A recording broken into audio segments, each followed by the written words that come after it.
주님을 믿는다는 것이 무엇인지를 알게 하여 주옵소서. 하나님을 믿는다는 것, 신뢰한다는 것, 그것의 의미를 발견하는 한 날 한 날이 되게 하여 주옵소서. 불안이 가중되고 있고 불편함이 가중되고 있습니다.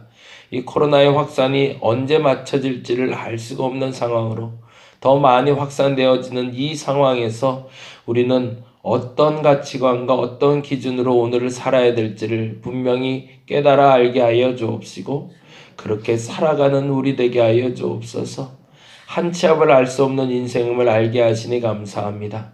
그러나 그 내일을 준비하시는 주님인 줄 믿사오니 그 준비하신 주님의 내일에 함께 살아가는 우리가 되게 하여 주시옵소서. 오늘도 간구해 봅니다. 할 수 없어서, 할 수 있는 것이 많이 없어서 더 많이 주님을 의지하오니 우리와 함께 하여 주시옵소서. 감사합니다. 고마우신 예수님 이름으로 기도드렸습니다. 아멘, 아멘. 요한복음 14장을 볼 차례인데요. 요한복음 14장 1절에서 7절입니다.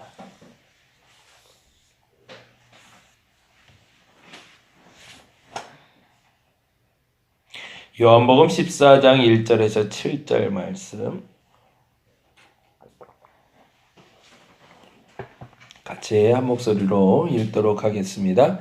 너희는 마음에 근심하지 말라. 하나님을 믿으니 또 나를 믿으라. 내 아버지의 집에 거할 곳이 많도다. 그렇지 않으면 너희에게 일렀으리라.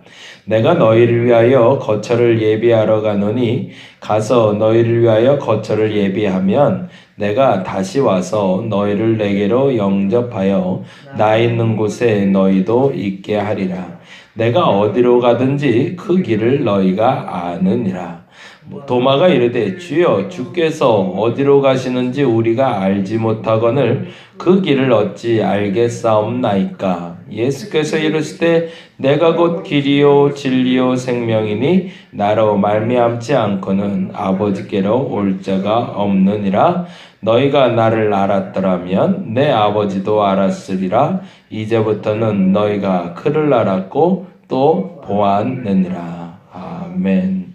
어떻게 이렇게 확신찬 이야기를 할 수 있을까 싶은데요. 사실은 오늘 이야기의 시작, 유다의 사건을 시작으로 해서 베드로의 질문과 도마의 질문과 그리고 다음 주에 나눌 빌립의 질문으로 연결되고 있음을 보게 됩니다. 사실은 유다의 행동에 사람들이 낯설어 하진 않았지만 유다의 행동을 통해서 느낌으로는 알게 된 것 같아요. 우리에게 지금 무슨 일이 일어나겠구나라는 거죠. 그 횡성에 사는 목사님이 새벽 예배를 저녁에 갑자기 개들이 막 짖더래요.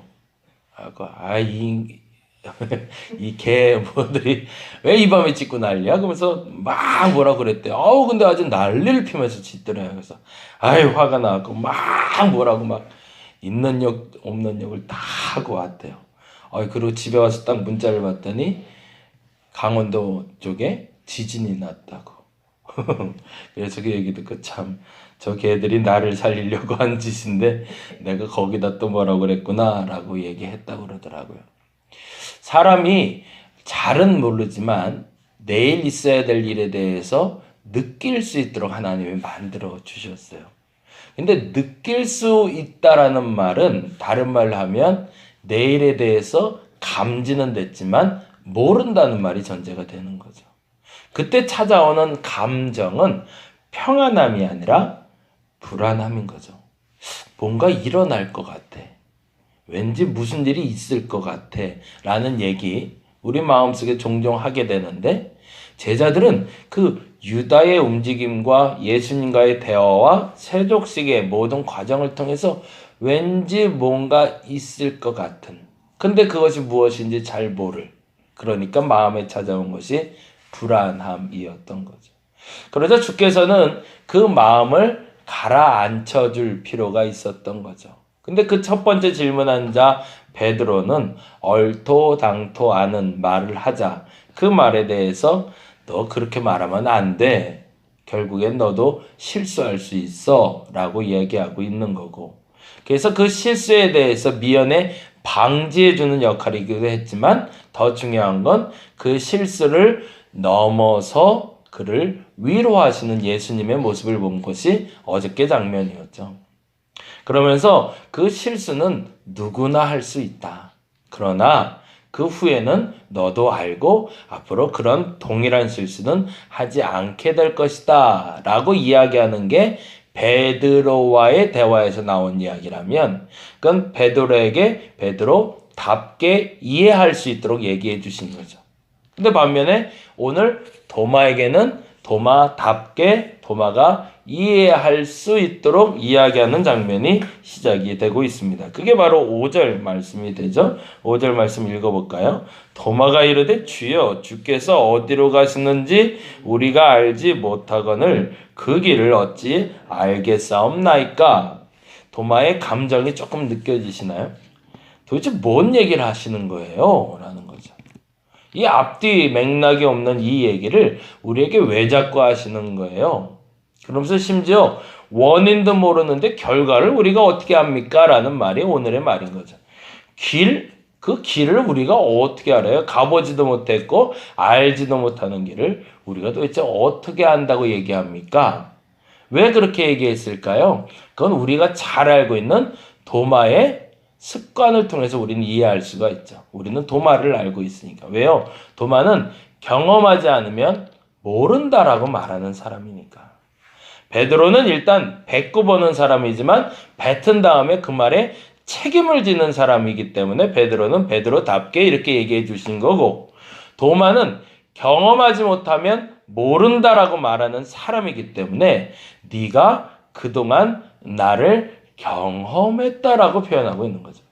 이 말에 대해서 다시 한번 오해가 없었으면 좋겠는데 14장 6절 말씀은 우리가 진리의 말씀으로 본문의 복음의 요약으로도 이해할 수 있지만 실질적인 당시 상황에서 보자면 도마에게 들려주신 복음이라는 거죠.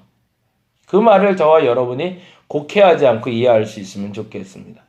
우리 모든 사람들은 예수 그리스도를 만날 수 있는 가능성이 열려 있습니다. 그리고 예수 그리스도를 만나게 됩니다. 그런데 중요한 것은 각자의 형편과 상황과 이해 능력에 따라서 만나게 된다는 거죠.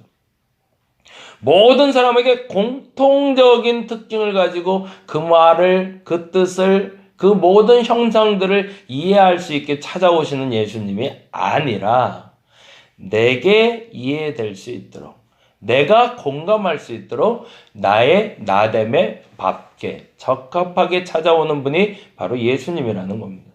그래서 도마에게는 도마가 이해할 수 있게 도마답게 이해할 수 있도록 이야기하는 게 바로 6절이었던 거죠. 그래서 6절을 다시 한번 읽어보시면 조금 더 이해가 더 쉬워지는데 5절 6절 다시 한번 봅니다.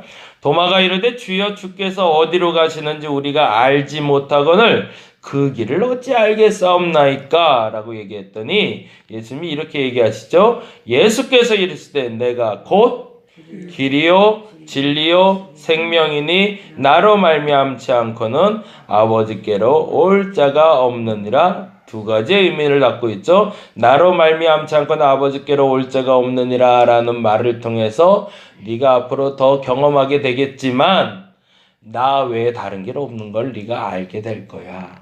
그런데 더 중요한 건 너가 나와 함께하는 이 3년 동안 내가 걸어온 길이 무엇인지를 알았다면 너는 진리를 발견할 수 있을 것이며 그 진리를 발견하게 될 때 생명에 이르게 될 것이다 라고 누구에게 얘기해 줬다는 거죠?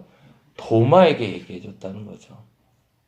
이 말은 사실은 요한이 그토록 1장부터 끊임없이 반복해서 하고 싶었던 얘기, 예수를 믿으면 영생이 있을 것이다 라는 말을 도마의 입에 맞게 넣어준 단어라는 겁니다. 이건 모든 사람이 이 말을 이해할 수 있기는 어렵다라는 거죠. 그럼에도 불구하고 만일에 경험을 통해서 예수를 아는데 인식이 아니라 그냥 머리로 알아지는 것이 아니라 내가 예수를 직접 경험해야 예수가 예수인 줄 알겠다라고 말하는 이 얘기는 도마와 같은 믿음의 고백을 할 수 있도록, 도마에게 들려줬던 그 믿음의 고백이 될 수 있도록 만들어 주신다는 겁니다. 그건 무슨 말이죠? 내 삶 속에 살아가는 여정을 예수가 살아간 여정으로 살아가게 된다면 그 사람은 거기에 진리가 있음을 알게 될 것이고 생명이 있음을 알게 될 거라는 겁니다. 저와 여러분에게 부합하게 맞는 믿음의 고백과 깨달음이 있기를 간절히 바랍니다. 물론 베드로도 그 말을 하고 비아냥거리는 것처럼 여겨지는 닭 울기 전에 3번 나를 부인하리라는 말을 통해서 직시하고 깨닫지는 못했을 겁니다. 그러나 마음에 담았을 때 자신이 무엇을 위해 돌아서야 될지를 알았겠고, 도마도 지금 만일 이 말을 깨닫고 맞습니다 주님 하지 않은 것을 보면 깨닫지 못한 것도 확실합니다. 그럼에도 불구하고 그 말을 마음속에 두고 있다가 살아내니 부활하신 주님을 만날 수 있었고 그렇게 살 수 있었던 것처럼 지금 비록 내가 겪고 있는 예수님의 형상과 예수님의 뜻을 분명히 알지 못한다 할지라도 그 말의 흔적을 저와 여러분이 간직하고 살아간다면 그 어느 때에 여러분이 꼭 만나야 될 예수님, 여러분을 인도하신 예수님이 여러분을 진리의 길로, 생명의 길로 인도하실 것을 믿고 쫓아가는 저와 여러분 되시기를 간절히 바랍니다. 아직 모든 것을 다 알 수 있을 때가 아니기 때문에 그렇습니다. 그럼에도 불구하고 그것을 알게 될 때, 그것이 분명해졌을 때는 그렇게 살아갈 수 있는 저와 여러분 되시기를 간절히 바랍니다. 기도하겠습니다. 아직은 잘 모르겠습니다. 내일에 대해서 우리는 분명한 사람들이 아니기 때문에 그렇습니다. 특히나 당장 내일 일도 한 치 앞도 알지 못하는 인생이 어찌 하나님의 뜻을 다 알겠습니까? 거짓말입니다. 만약 다 안다고 말해왔다면 거짓말입니다. 잘 모릅니다. 그런데 내일은 주님이 주장하신 줄 믿고 오늘 한번 나가보는 겁니다. 도마에게 찾아온 예수님, 베드로에게 찾아온 예수님, 그리고 앞으로 화요일날 보게 될 빌립에게 찾아온 예수님을 보며 나의 예수님에게 나는 어떻게 질문하고 어떤 답을 찾아내야 될지 알게 하여 주시고, 비록 그 질문의 답을 듣고도 이해하지 못했다 할지라도 그 후에는 꼭 그 질문의 답을 찾을 수 있는 데가 되도록 그 질문의 흔적을 품고 살아가는 우리가 되게 하여 주시옵소서. 오늘 나의 삶에 만나주신 예수님을 다시 한번 더듬어 봅니다. 그리고 그렇게 살아가길 원합니다. 내게 진리가 되어 주시고 생명이 되어 주시옵소서. 감사합니다. 고마우신 예수님 이름으로 기도드렸습니다. 다 같이 기도하고 돌아가도록 하겠습니다.